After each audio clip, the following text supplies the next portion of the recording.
നല്ലൊരു family movie, നല്ല രസമുണ്ട് എല്ലാ ഇമോഷൻസും. കുഴപ്പമില്ല, കണ്ടോണ്ടിരിക്കാം. എല്ലാം അടിപൊളിയാണ്, ഒരു പക്ക ഫാമിലി പടം. പക്ക ഒരു OTT സ്റ്റഫാണ്, തിയേറ്റർ മെറ്റീരിയൽ ഒന്നുമല്ല. മമിത ചേച്ചി ഒരു രക്ഷയില്ല, അടിപൊളിയാണ്. പ്രതീക്ഷിച്ചില്ല ഇത്രയും നല്ലൊരു സിനിമ വരുമെന്ന്.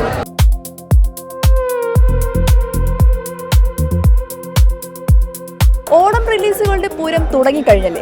തിയേറ്ററുകളെ ഇളക്കി മറിക്കാൻ നമ്മുടെ സ്വന്തം സൂര്യ നായകനാക്കി വെങ്കി അറ്റൂരി സംവിധാനം ചെയ്യുന്ന വിശ്വനാഥ് ആൻഡ് സൺസ് ഇന്ന് തിയേറ്ററുകളിൽ എത്തിയിട്ടുണ്ട്.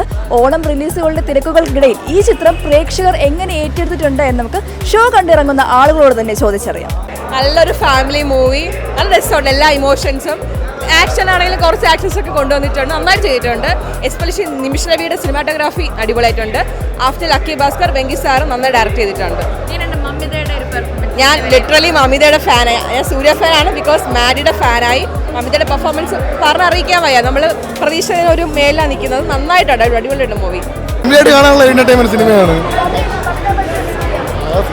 കുഴപ്പമില്ല, കണ്ടോണ്ടിരിക്കാം. സെക്കൻഡ് ഹാഫ് വെറും ബോറാണ്. കറുപ്പ് വെച്ച് നോക്കുമ്പോൾ ആവറേജ് മൂവി. അമിതാഭ് ബൈജ് കൊള്ളാം. അതായത് അവരും മമിതയും രാധികയായിട്ടുള്ള കോമ്പോ അടിപൊളിയായിരുന്നു. പിന്നെ സൂര്യ പ്രത്യേകം പറയേണ്ട ആവശ്യമില്ല, പുള്ളി കിടിലോ എന്ന് പറഞ്ഞാൽ കിടില. ഒരു എല്ലാം അടിപൊളിയാണ്, ഒരു പക്ക ഫാമിലി പടം. ഈ ഒരു പടം സൂര്യയ്ക്ക് വേണ്ടി ഇതൊരു ജയൻ രവിയോ അങ്ങനെ ആരെങ്കിലും ചെയ്യേണ്ടിയിരുന്ന ഒരു സിനിമ. പക്ക ഒരു OTT സ്റ്റഫാണ്, തിയേറ്റർ മെറ്റീരിയൽ ഒന്നുമല്ല. അടിപൊളിയാണ്, ഒരു ഫീൽ ഗുഡ് എന്റർടൈനർ ആണ്. ഇമോഷണൽ സൈഡ് വരുന്നുണ്ട്. ആ ടൈമിൽ നമുക്കും അറിയാണ്ട് ഇങ്ങനെ കണ്ണ് നിറയുന്ന ഒരു സീക്വൻസ് ആ മൂവിയിലുണ്ട്. മമിത ചേച്ചി ഒരു രക്ഷയില്ല, അടിച്ചു പൊളിച്ച് അടിപൊളി. കാരണം നമ്മളിങ്ങനെ ഇഷ്ടപ്പെടുന്ന ഒരു ക്യാരക്ടറാണ് മമിത ബൈജു എന്ന് പറയുമ്പോഴേ നമുക്കറിയാം ഭയങ്കര ക്യൂട്ട് മൊമെന്റ്സ് കാണുമെന്ന്. അതോടൊപ്പം അടിപൊളി പടം, എന്റർടൈനറാണ്. ആ ഒരു കോമ്പിനേഷൻ, ഒരു ഏജ് ഗ്യാപ്പിന്റെ ഒരു ഡിഫറൻസ് ഉണ്ട്. ഒരാൾക്ക് മെച്യൂരിറ്റി, ഒരാൾക്ക് ഇൻമെച്യൂരിറ്റി ആണ്. ബട്ട് അതിലും മേലെ നമുക്ക് അവരെ ഇഷ്ടപ്പെടുന്ന കുറേ സീക്വൻസ് അതിനകത്ത് വരുന്നുണ്ട്. മമിത ചേച്ചി ഒരു രക്ഷയില്ല, അടിപൊളിയാണ്. വലിയ മാസ് അങ്ങനത്തെ പടങ്ങളല്ല, ജസ്റ്റ് ഓൺ ടൈം വാച്ച്. അതാണിപ്പോൾ പറഞ്ഞത്, ബാക്ക് ടു ബാക്ക് ആണ്.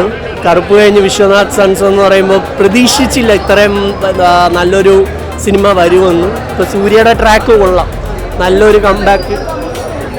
കോമ്പിനേഷൻ ശരിക്കും നല്ല പോലെ വർക്ക് ചെയ്തിട്ടുണ്ട്. മമിത ഈ ക്യാരക്ടർ ചെയ്തില്ല, വേറെ ആരെയും ചെയ്തിരുന്നാൽ പോലും ഇത്രയ്ക്ക് നല്ല പെർഫോമൻസ് വരില്ലായിരുന്നു. വേറെ ലെവൽ ആക്ടിങ് ആണ്. കേട്ടില്ല. സിനിമാറ്റോഗ്രാഫി ടീം, ടെക്നിക്കൽ ടീം എല്ലാവരും വേറെ ലെവൽ വർക്കാണ്. കാരണം വെങ്കട്ടട്ലൂരിയുടെ ക്രാഫ്റ്റ് വർക്ക്, റൈറ്റിംഗ്, സ്റ്റോറി എല്ലാം പെർഫെക്റ്റ്, ഓൺ ദ സ്പോട്ട്.